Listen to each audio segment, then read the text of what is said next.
குறைந்த விலை, நிறைந்த தரம். தங்கள் தேவைகள் அனைத்தும் ஒரே இடத்தில். ஜெயச்சந்திரன் டெக்ஸ்டைல்ஸ். பிரியங்களுக்கும் மதிப்பிற்கும் உரிய வாவ் தமிழா அன்பர்களுக்கு உங்கள் வேதா கோபாலனின் பணிவான வணக்கங்கள்.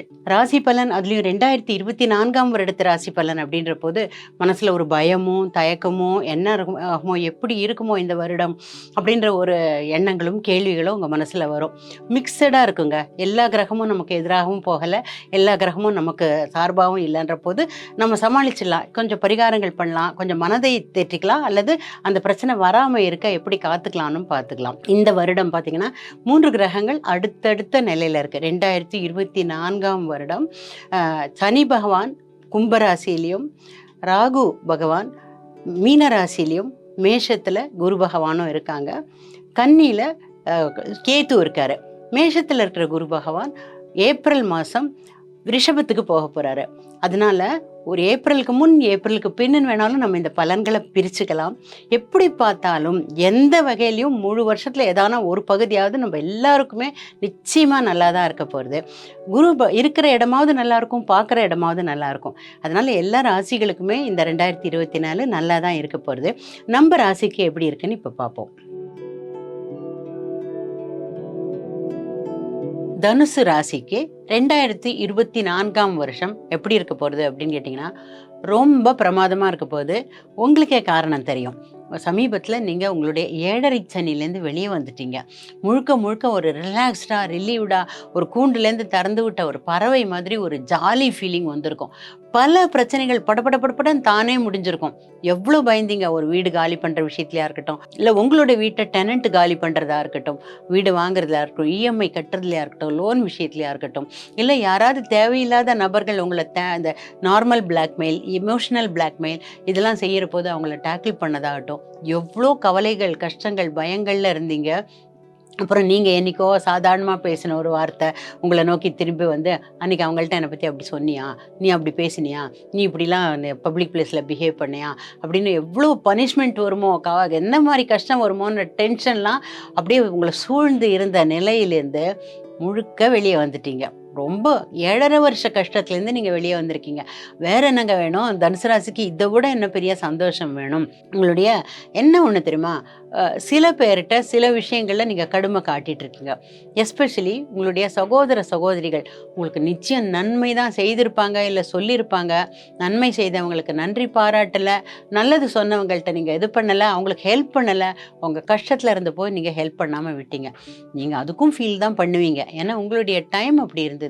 உங்களுடைய எண்ணங்கள் உங்களையும் அறியாமல் உன் தங்கைக்கு ஹெல்ப் பண்ணாத, உங்கள் அண்ணனுக்கு ஹெல்ப் பண்ணாத, உங்கள் அக்காவுக்கு ஹெல்ப் பண்ணாத, தம்பிக்கு பண்ணாதான்னு உங்களை தடுத்துச்சு. அல்லது உங்களை யாரோ தடுத்தாங்க அவங்களுக்கு ஹெல்ப் பண்ணாதன்னு, ஒரு நண்பரோ இல்லை யாரோ தடுத்துருக்காங்க குடும்பத்தில். இனிமேல் அந்த நிலைமை மாறி உங்களோட சகோதரன் அல்லது சகோதரிக்கு நீங்கள் போய் உதவி செய்யுங்க. அவங்களுக்கு என்ன பிரச்சனைன்னு கேளுங்க.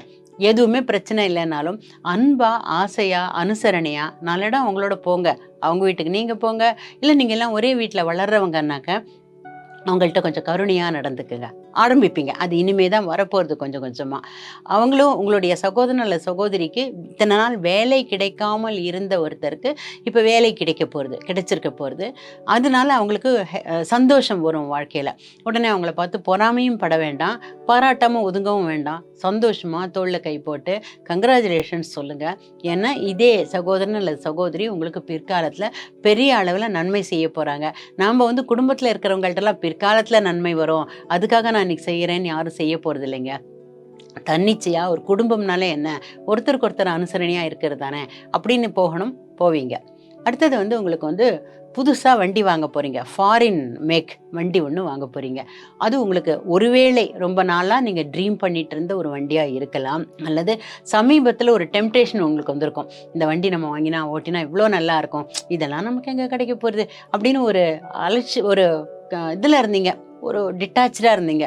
ஆனால் நீங்கள் சற்றும் எதிர்பார்க்காத வகையில் நீங்கள் ஒரு ஸ்டூடெண்ட்டாக இருந்தீங்கன்னு வச்சுங்களேன், உங்கள் அப்பா அல்லது அம்மா உங்களுக்கு பெரிய அளவில் ஒரு ஸ்பான்சர் கொடுத்து, அப்பா அம்மா செய்தால் அதுவே ஸ்பான்சர் இல்லை, அன்பு. அந்த அன்பு மேலிட்டனால அவங்களுக்கு ரொம்ப நாளாக பிளான் இருந்தது தான் உங்களுக்கு வண்டி வாங்கி தரணும்னு.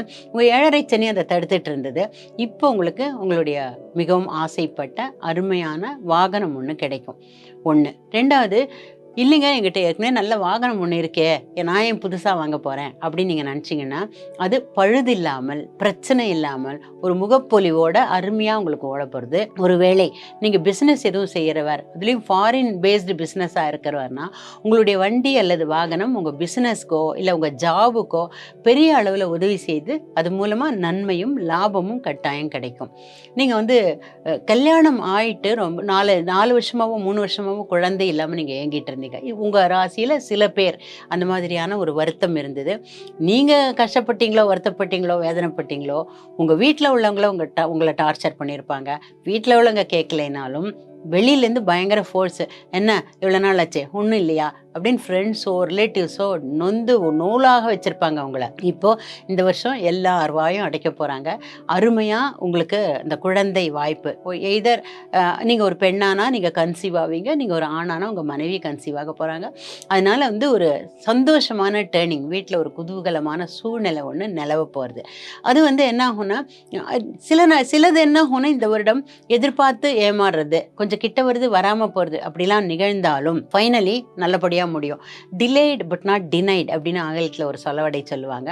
உங்களுக்கு லேட்டாகலாம், ஆனால் நல்லபடியாக கிடைக்கும் போது. அதே மாதிரி உங்களுடைய படிப்பில் ஒரு தடை வந்திருந்தது போன வருஷமோ அதுக்கு முந்தின வருஷமோ, அது உங்களோட செயல்னால கூட இருந்திருக்கலாம். நீங்கள் ஏதோ உங்களையும் அறியாமல் ஒரு தவறு செய்து அதனால படிப்பில் ஒரு கஷ்டம் வந்திருக்கலாம். அந்த பிரச்சனை நீங்கள் ஓவர் கம் பண்ணி ஆச்சு.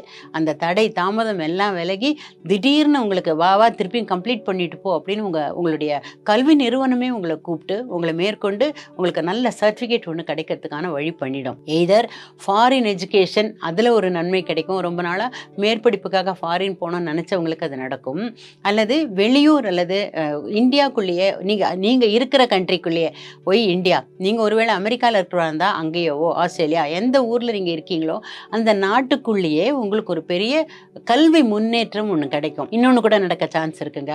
அது வந்து எங்கே இவங்க சொல்கிறாங்க, அது எங்கே நடக்க போகிறதுன்னு யோசிப்பீங்க. ஆனால் நடக்கிற போது ஞாபகம் வச்சுக்கோங்க, உங்களுக்கு ஒரு ஸ்காலர்ஷிப் மாதிரி ஒன்று கிடைக்கும், கல்வி உதவித்தொகை. அது வந்து நீங்கள் எதிர்பாராத ஒரு இடத்துலேருந்து உங்களுடைய நல்ல ஒரு மார்க்குக்காக வேண்டி பாராட்டு முகமாக கிடைக்கும். அது நீங்கள் நல்லா அவைல் பண்ணிவிட்டு உங்கள் பேரண்ட்ஸ்க்கு ரிலாக்ஸேஷன் கொடுக்க போகிறீங்க. அவங்களுக்கு செலவுகள் கம்மியாக போகிறது. அதனால் அவங்களோட ஆசீர்வாதம் கிடைக்க போகிறது, அவங்களோட வாழ்த்து கிடைக்க போகிறது. ஏப்ரல் மாதத்துக்கு பிறகு உங்களுக்கு ஒரு நல்ல நண்பர் ஒருத்தர் கிடைக்க போகிறாரு. அலுவலகத்துலேயோ காலேஜ்லேயோ ஸ்கூல்லையோ அக்கம் பக்கத்துலேயோ ஏதோ ஒரு இடத்துல. ஆனால் வந்து இந்த பொதுவெளி சோஷியல் மீடியாலாம் இருக்கு இல்லையா, அங்கே வர நண்பர்களை ஹலோ ஹவார் யூ லெவல்லே நீங்கள் வச்சுக்கிறது நல்லது. உங்களுக்கு நம்பகமான ஃப்ரெண்ட்ஸு சேர்ற போது அவங்க மூலமாக ஒரு பெரிய நல்ல விஷயம் நடக்க போகுது. நீங்களும் அவங்களுக்கு ஹெல்ப் பண்ண போகிறீங்க ஏதோ ஒரு வகையில். அது செய்ய வேண்டியதான். அவங்களுக்கு வந்து பண உதவி அந்த மாதிரி ஏதோ செய்யலாம், அல்லது பணம் தான் கொடுக்கணுன்றதில்ல. அவங்க வீட்டு ஃபங்க்ஷனில் போய் நீங்கள் இலை பரிமாறினா கூட அது ஒரு நல்ல உதவி தானே. அது மாதிரி ஏதோ ஒரு சுப விஷயத்தில் நண்பர் வீட்டில் நீங்கள் போய் செய்ய போகிற உதவினால் உங்கள் வீட்டில் அல்லது உங்களுக்கே ஒரு சுப நிகழ்ச்சி நடக்கிறதுக்கான வாய்ப்பு வரும். அங்கே போய் சந்திக்கிற யாரோ ஒருத்தர் ஜாதக பரிமாற்றம் இது மாதிரிலாம் நடந்து வீட்டில் ஒரு சுப காரியம் நிகழ்ந்து கண்டிப்பாக கட்டாயமாக சுப செலவு ஒன்று கண்டிப்பாக ஏப்ரல் மாதத்துக்கு பிறகு இருக்குது.